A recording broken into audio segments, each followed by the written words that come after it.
Break के बाद आप सभी का एक बार फिर स्वागत है। सीधे लिए चलते हैं आपको हल्का हलचल में। इस खास प्रोग्राम में हम आपको रोज सुबह सुबह लाइव लेकर जाते हैं और बताते हैं कि आपके हलके में क्या कुछ खास रहने वाला है। तो चलिए सीधे रुक कर लेते हैं पलवल का, जहां से प्रवीण आहूजा हमारे साथ जुड़ गए हैं।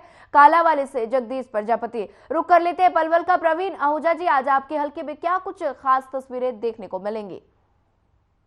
सबसे पहले बता देते हैं कि 31 दिसंबर की तारीख है, जिसको लेकर जिला पुलिस प्रशासन पूरी तरह से अलर्ट मोड पर देखी जा रही है। कल पलवल के जो जिला कप्तान है डॉक्टर अंशु सिंगला की ओर से सख्त हिदायत दी गई, अपने तमाम जितने ऑफिसर है उनको पूरे क्षेत्र में गश्त करने के लिए सख्त हिदायत दी गई और पूरी लगातार कई टीमें पूरे शहर में यूं कहे के आसपास पूरे लगभग 15 से 20 के आसपास नाके लगाए गए कि कोई भी जो 31 की रात और 1 तारीख की रात में जो हुड़दंगी है शहर में, कहीं अगर हुड़दंग करते हैं तो उनके खिलाफ सख्त से सख्त कार्रवाई की जाए और कानूनी धाराओं के तहत कानूनी प्रक्रिया को भी पूरा किया जाए।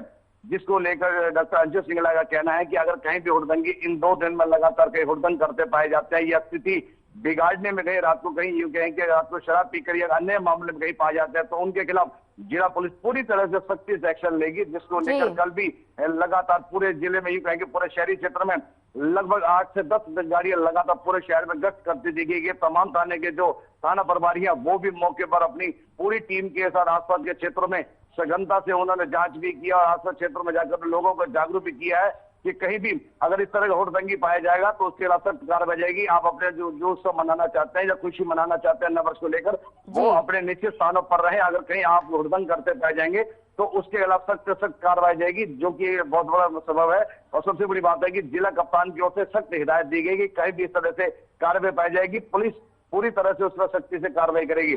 वही एक और खुशखबरी दे देते हैं कि प्रदेश के मुख्यमंत्री मनोहर लाल की ओर से तमाम जो प्रदेश के जो बुजुर्ग हैं उनके लिए एक बड़ी अच्छी सौगात दी है। नववर्ष के आगमन पर उनसे ये कहा गया कि अयोध्या में 22 जनवरी के बाद जब माहौल बिल्कुल शांत हो जाएगा तब बुजुर्गों को ले जाने की व्यवस्था पूरी बन जाएगी। तो इनको अयोध्या पावन धाम में वह दर्शन कराने के लिए तमाम बुजुर्ग जो हैं उनको ले जाने की व्यवस्था बनाई जाएगी। जिसको लेकर पलवल जिले के जो तमाम बुजुर्ग हैं जिनके सामाजिक संगठन बने हुए हैं, जो बुजुर्ग जो अपने ग्रुप बना के रहते हैं, उनको कहना है कि बेहद सराहनीय पहला है मुख्यमंत्री की ओर से कि अयोध्या में दर्शन करना तो एक बहुत बड़ा सौभाग्य होगा। सबसे बड़ी बात है कि ऐसे पावन अवसर पर जहाँ देश के प्रधानमंत्री नरेंद्र मोदी वह मुख्य अतिथि के रूप में शिरकत करेंगे और उसके बावजूद कार्यक्रम के बाद लगातार जो बुजुर्ग होंगे उनको ले जाने की व्यवस्था हरियाणा सरकार की ओर से की जाएगी, जो कि सार्थक पहला और बुजुर्गों को इसमें काफी राहत मिलती नजर आ रही है। जी सोनिया।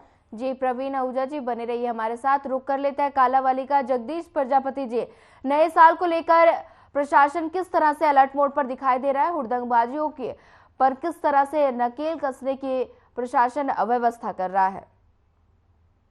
बिल्कुल, जैसे कि नया साल आ रहा है उसको लेकर डबवाली जो नया पुलिस जिला बने हैं उनके जो पुलिस कप्तान है डॉक्टर सुमेर सिंह, तो उनकी ओर से बिल्कुल अलर्ट जारी की गई है कि हुड़दंगबाजियों पर निगरानी रखी जाए और किसी प्रकार का होटल रेस्टोरेंट व अन्य जो रेडी फेडी वाले शराब पिलाते हैं उन पर खासकर निगरानी रखी जाए। इसको लेकर जरूर आदेश तो जरूर जारी कर दिए गए हैं, लेकिन दरअसल पर अगर देखा जाए कालावाली की भी बात की जाए तो बिल्कुल भी आदेशों की पालना होती नजर नहीं आ रही है। कल जैसे को देखने को मिला कि 30 दिसंबर की, तो 30 से 31 दिसंबर को जो जुमा अवस्था में जो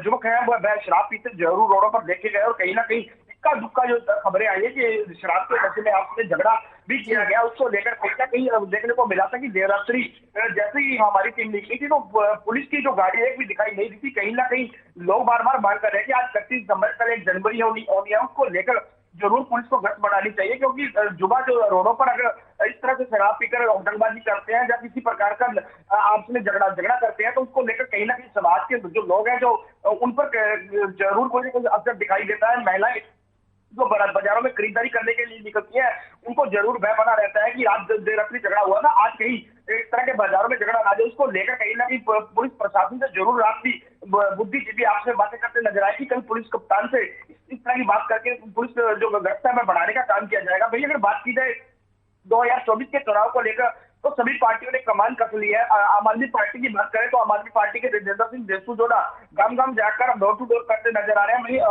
भाजपा की बात करें तो भाजपा के पूर्व में विधायक रहे सरदार बलकौर सिंह भी गांव जाकर लोगों से मुलाकात कर रहे हैं और उनको मनाने का जो काम है उनकी ओर से किया जा रहा है। कांग्रेस की बात करें तो कांग्रेस के विधायक जो अभी हाल ही में विधायक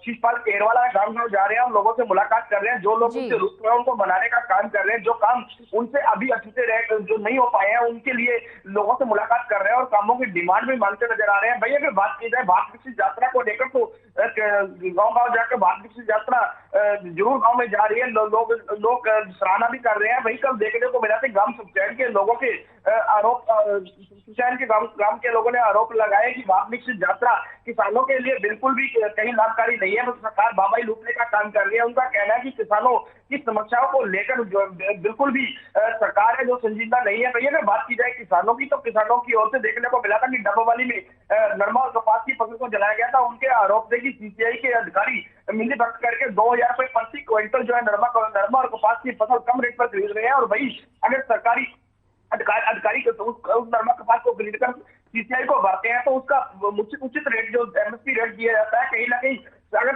किसान सरकार को जो फसल देता है तो उसको कम रेट में, अगर व्यापारी देता है तो उसका पूरा भाव दिया जाता है। कहीं ना कहीं सीसीआई अधिकारियों पर आरोप लगाते हुए सीधा उन्होंने कहा है कि सीसीआई अधिकारी व्यापारियों को फायदा देने का काम कर रहे हैं। कहीं ना कहीं सरकार को इसको ध्यान देने की जरूरत है। भैया अगर बात की जाए इन दिनों किसानों की तो किसानों के चेहरे जरूर खिले नजर आ रहे हैं क्योंकि गेहूं की फसल है कोहरा गड़ा छाया हुआ है। कोहरे के कारण जो कोहरा खेतों में काफी पानी की कम जरूरत है और पानी भी जो है मात्रा में मिल रहा है और बिजली भी सही किसानों को मिल रही है। तो उस समय किसानों के चेहरे जरूर खिलते नजर आ रहे हैं क्योंकि कोहरे के कारण जो है फसल अच्छी उनकी पैदावार होगी। अगर वही बात करें कालाबाजारी की तो कालाबाजारी को लेकर लंबे समय से हम एक मांग उठा रहे हैं कि सब्जियों के भाव आसमान छूते नजर आ रहे हैं। लहसुन 500 से 600 रुपए किलो हो गया, अदरक 300 से 350 रुपए और टमाटर 60 से 70 रुपए और अगर प्याज की बात करें तो 60 से 70 रुपए, आलू भी 30 से 40 रुपए किलो हो गया। कहीं ना कहीं जो कोल्ड स्टोरों में सब्जियों को स्टोर करके रखा हुआ है उसको लेकर कालाबाजारी जरूर हो रही है। सब्जियों के भाव अगर बात करें कालावाली की, खासकर कालावाली सिरसा डब्बावाली की बात करें तो इन क्षेत्रों में सब्जियों के भाव है जो आसमान छूने लगे हैं। उसको लेकर बुद्धिजीवी लोग हैं, अन्य जो सामाजिक संगठन है बार मांग कर चुके हैं कि इन कोल्ड स्टोरों पर कहीं ना कहीं छापेमारी की जाए, सब्जियों के दाम है उसको निर्धारित किया जाए। इसको लेकर बार मांग की जा रही है लेकिन अभी तक कोई कार्रवाई नहीं है। उसको लेकर जरूर आज एक जो बुद्धिजीवी और समाज सेवी लोगों के बैठक होगी, उपमंडल अधिकारी से इस बारे में बात की जाएगी। जी सोनिया। जी जगदीश प्रजापति जी बने रहिए हमारे साथ। रुक कर लेते एक बार फिर पलवल से प्रवीण आहूजा का। प्रवीण आहूजा जी, लगातार मैदानी इलाके कोहरे की मार झेल रहे हैं, इस पर विजिबिलिटी पर कितना असर दिखाई दे रहा है? सोनिया, मौसम तो पूरी तरह से इसमें जो कह सकते हैं कि परिवर्तन में है। बेहद ज्यादा ठंड है, कड़ाके की ठंड है, जिसे कह सकते हैं कि तमाम जो बुजुर्ग है वो तो घर से कम ही निकल पा रहे हैं क्योंकि स्वास्थ्य विभाग की भी एडवाइजरी जारी की गई कि आप अपने घरों में ज्यादा से ज्यादा अलाव लगाकर बैठे रहें, जितना हो सकता है। या तो हीटर वगैरह की व्यवस्था तो आप उसकी व्यवस्था बनाकर रखें। और बच्चे जो है कि वो छुट्टियों का इंतजार कर रहे थे, यानी कि कल 1 तारीख है और 1 तारीख से लेकर 15 जनवरी तक जो है तमाम स्कूलों में हरियाणा सरकार की ओर से छुट्टी की घोषणा पहले से कर दी गई थी।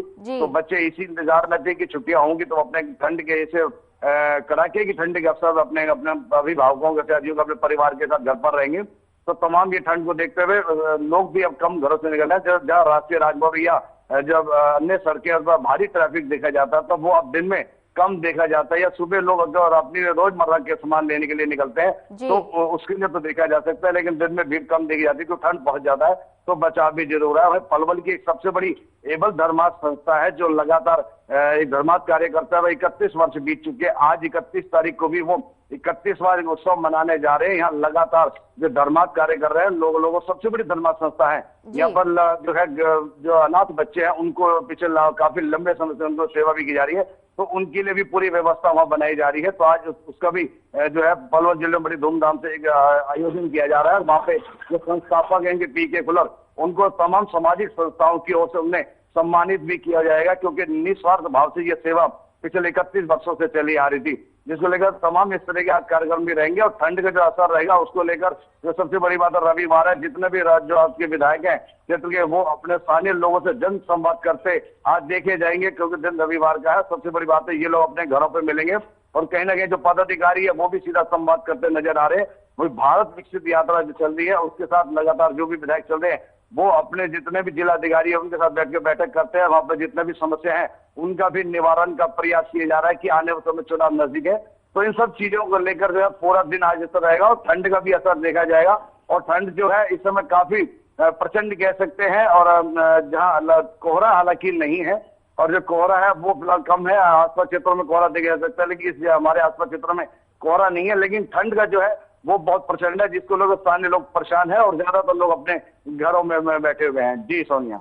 जी प्रवीण आहूजा जी, ज्यादा जानकारी साझा करने के लिए आपका धन्यवाद। जगदीश प्रजापति जी, आपका भी धन्यवाद। इसी तरह हम रोज आपको आपके हलके में लेकर जाते हैं और बताते हैं कि आपके हलके में क्या कुछ खास अपडेट देखने को मिलेगा।